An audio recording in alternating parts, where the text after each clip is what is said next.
Hello guys, welcome to another cello tutorial. Last video I was showing some tips about the right hand, the bow, right? You can check it right over here. It's gonna appear, yes, now. Today we're gonna continue with this, but we're gonna continue not only with the right hand but also with the left hand. So with this we're gonna take an exercise by Feuillard. We're gonna take from the book Studies of the Young Cellist, which you can find the link below in the video description, so you can click on it, open it, download it, and you can practice. So we're gonna do the number 4 from the Study of the Young Cellist. I'm gonna play the whole thing through, and then I'm gonna show you what you should pay attention. Before we start with this video, don't forget to hit the subscribe button below and the notification bell, so that you're always aware of new videos, new cello tutorials, new masterclasses, and so on. So with this, I finished the introduction and we are ready to go. Shall we?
So now that I played this whole thing through, now let's get a little bit more into detail. So, as you could see, this is an exercise, first of all, that this is great for the legato. So, as you could see, it's really...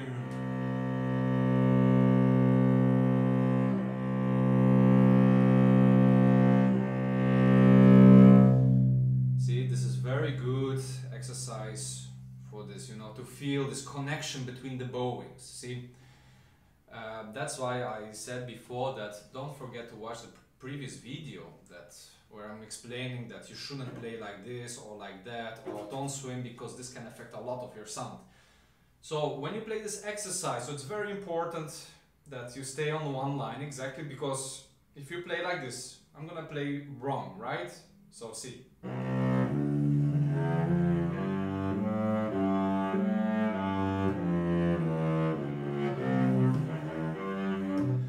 See, these are all things that are wrong, see, so like this, like that, or swimming in general. But that's okay. Here I'm not going to go into detail, you can check this video. So, very important, stay on one line. As you can see,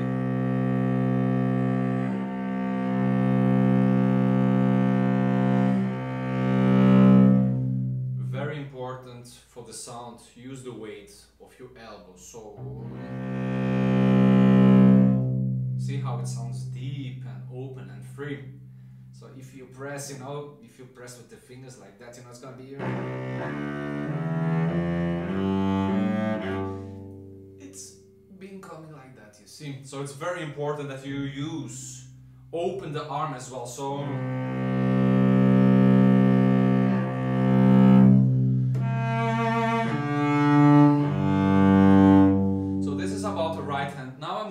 with the fingers here. So very important, as always, what I'm saying, articulation in the left hand. So this helps a lot for the intonation. So I'm gonna do now wrong with a very weak articulation, right? It's gonna be sounding like this. See?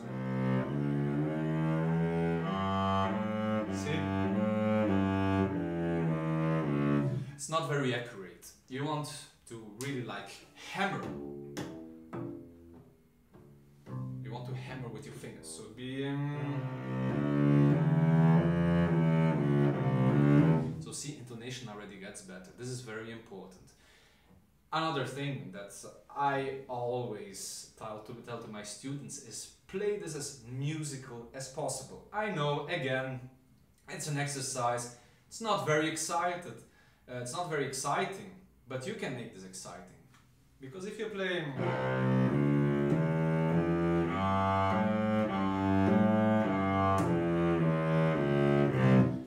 Already I want to sleep, you know, so you want to make sure that...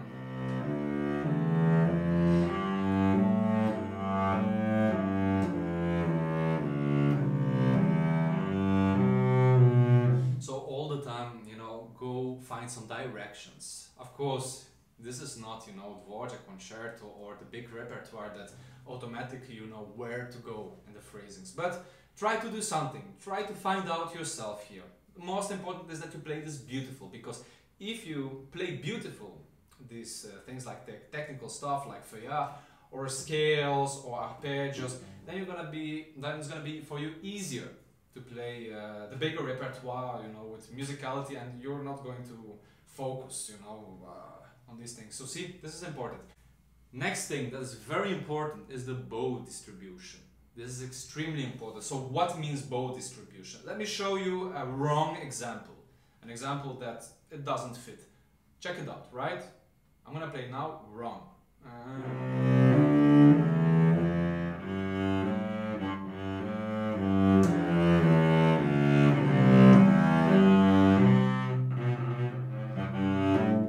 So see, what is wrong here? Exactly. You need to calculate very well each note with a bow. So that means, for instance, here we have 6 notes, right, in one bow. So it would be like this: 1, 2, 3. Where do I stop? Here. See, in the middle. So you need to calculate. The first 3 notes you're gonna use more or less half of the bow, and the other 3 notes. And it's gonna be easier also to connect the other notes. So it's gonna be...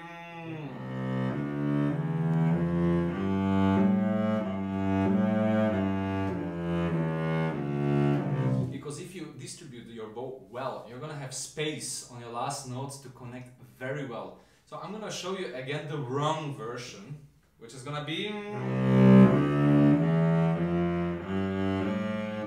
So see already... Because you get tensed here, and you don't have enough space and enough time to take to make the change. See? So let's do again the right one. And now I have enough time. See? Oops, it was not very good, but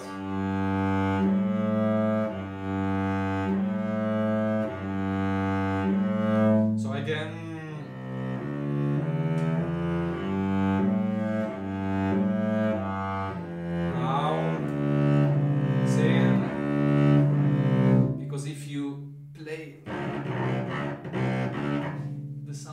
Stuck, you don't have enough time, and the bow change is gonna be a disaster, unfortunately.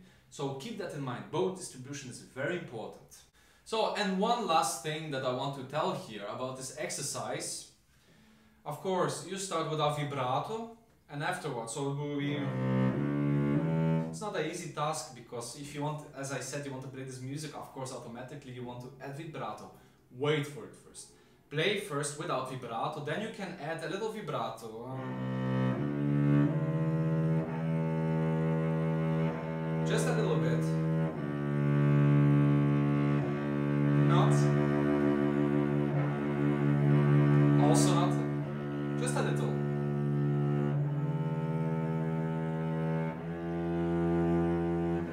But that is not necessary. You can do that, of course. I don't do it in this exercise. I try to play this non-vibrato, you know, to really work on the sound. This is the most important. So I hope you understood how to practice this and what to pay attention on this exercise. So again, you can find this book in the link below in the video description, so you can check it out. And not only this exercise, you should check it out. You can check all of them. They are great exercises. This is really like, as the video title is saying, Road to Perfection. I mean, I don't know, some people say perfection doesn't exist. I don't know about this philosophy thing, but we can strive to it. Important thing is that we want to try to make it perfect. So these exercises are really good. They're simple, they're not too difficult. Some of them, they can be a little bit more tricky, but yeah, that's part of it. So that was it for today. Tomorrow I'm gonna make another video with another exercise of Feuillard, where I'm gonna focus a little bit more on the left hand, because this is something very important, you know, for articulation. Your left hand must be strong, because as I showed you before, if you don't have a strong left hand, it would be not accurate. So I want to make sure that your left hand is very accurate, very precise, and this is gonna help you a lot for in the future. So guys, thanks for watching, and I will see you in the next cello tutorial. See you, bye!